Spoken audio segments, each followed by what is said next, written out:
বাংলার পালাবদল ১৫ বছরের সিংহাসন কি এবার বিজেপির হাতে? আসসালামু আলাইকুম রহমতুল্লাহ। বিশ্বের চ্যানেলে সবাইকে স্বাগতম।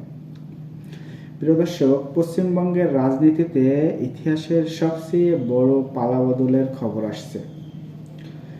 যে রাজ্যে ১৫ বছর ধরে একক আধিপত্য ছিল মমতা ব্যানার্জির হাতে, সেই গদি কি এবার হাতছাড়া হতে চলেছে মমতার হাত থেকে? প্রিয় দর্শক, পশ্চিমবঙ্গে এখন ভোট গণনা চলছে। ভোট গণনা এখনো চলছে, প্রতি মিনিটে বদলাচ্ছে এর সংখ্যা। কখনো বিজেপি, কখনো তৃণমূল, এর সংখ্যা বাড়া কমা হচ্ছে। কিন্তু প্রাথমিক পর্যায়ে দেখা যাচ্ছে বিজেপি ১৫০-এরও বেশি আসনে এগিয়ে আছে। এখন যে নির্বাচনের ফলাফলটা এখন এই মুহূর্তে আছে, সেখানে দেখা যাচ্ছে ১৫০-এরও বেশি আসনে বিজেপি এখন এগিয়ে আছে। তাহলে আপনার পশ্চিমবঙ্গের আসন সংখ্যা কয়টি? পশ্চিমবঙ্গের আসন সংখ্যা হলো ২৯৪টি। ২৯৪-এর ভিতরে আপনার অলরেডি ১৫০-এরও বেশি আসনে বিজেপি এগিয়ে আছেন। এখন তৃণমূল বিজেপির সাথে লড়াই করছে, কিন্তু এবারের লড়াই একতরফা নয়। আগে যে লড়াইগুলো হয়েছে সেই লড়াইগুলা কিছুটা একতরফা ছিল, কিন্তু এখন এই লড়াইটা একতরফা নয়। কোথাও মমতা এগিয়ে আছে, কোথাও মমতা ব্যানার্জির দল এগিয়ে আছে, কোথাও ফিরে আসছে বিজেপির দল, কোথাও আবার মমতা, কোথাও বিজেপির দল ফিরে আসছে। রাজনীতির মাঠে এখন দেখার একটাই জায়গা, সেটা হলো নির্বাচনের ফলাফল। যে নির্বাচনের ফলাফল কি, সেটা এখন দেখার বিষয়। প্রিয় দর্শক, এবারে সবচেয়ে বড় প্রশ্ন, মমতা ব্যানার্জির ভবিষ্যৎ, যিনি নিজের হাতে গড়েছেন এই রাজনৈতিক সাম্রাজ্য, মমতা ব্যানার্জি কি পারবেন গদিটা ধরে রাখতে? মমতা ব্যানার্জি পশ্চিমবঙ্গের রাজনৈতিক সাম্রাজ্য গড়ছিলেন, তিনি কি এই নির্বাচনে গদিটা ধরে রাখতে পারবেন?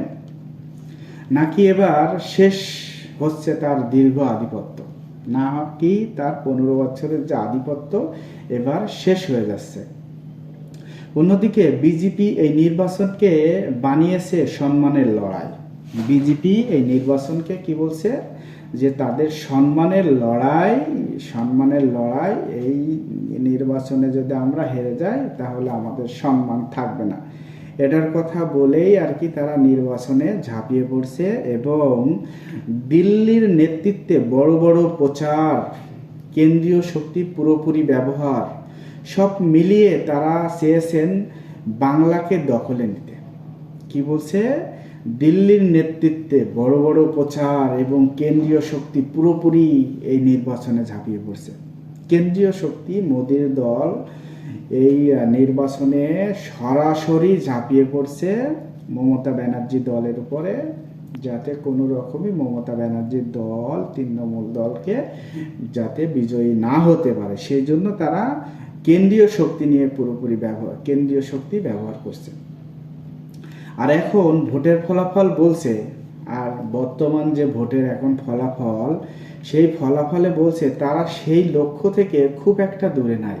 অর্থাৎ বিজয়ের যে লক্ষ্য, এই লক্ষ্য থেকে তারা খুব একটা বেশি দূরে নয়। কারা? বিজেপি খুব একটা বেশি দূরে নয়। রাজ্যের বিভিন্ন জায়গায় টান উত্তেজনা, দলীয় কর্মীদের চোখ এখন শুধু একটা জিনিসই খুঁজছে, আনুষ্ঠানিক ফলাফল।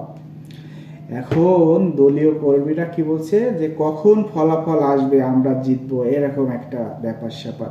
তবে একটা বিষয় স্পষ্ট হয়ে গেছে, পশ্চিমবঙ্গের রাজনীতি এখন নতুন মোড়ে দাঁড়িয়েছে।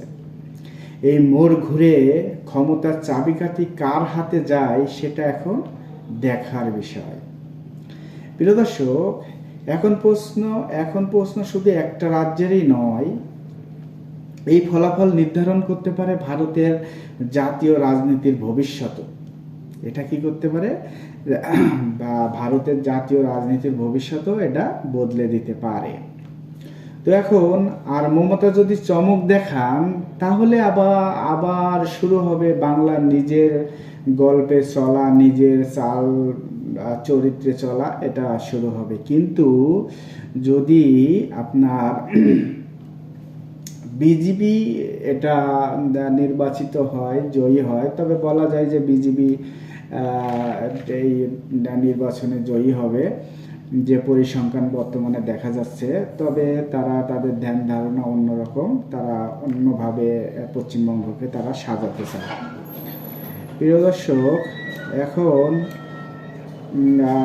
মমতা টিকবেন না দিল্লি ঢুকবে কলকাতার ক্ষমতা কেন্দ্রে? এখন প্রিয় দর্শক, আমরা পশ্চিমবঙ্গের এই নির্বাচন শুধু রাজ্যের নয়, গোটা দেশের রাজনীতির দিক বদলে দিতে পারে। এটা কি বলছে, যে এটা শুধু পশ্চিমবঙ্গের এই নির্বাচন শুধু রাজ্যের নয়, এটা গোটা দেশের রাজনীতির দিক বদলে দিতে পারে।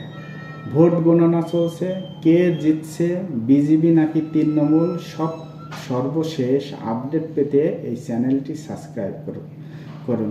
ধন্যবাদ।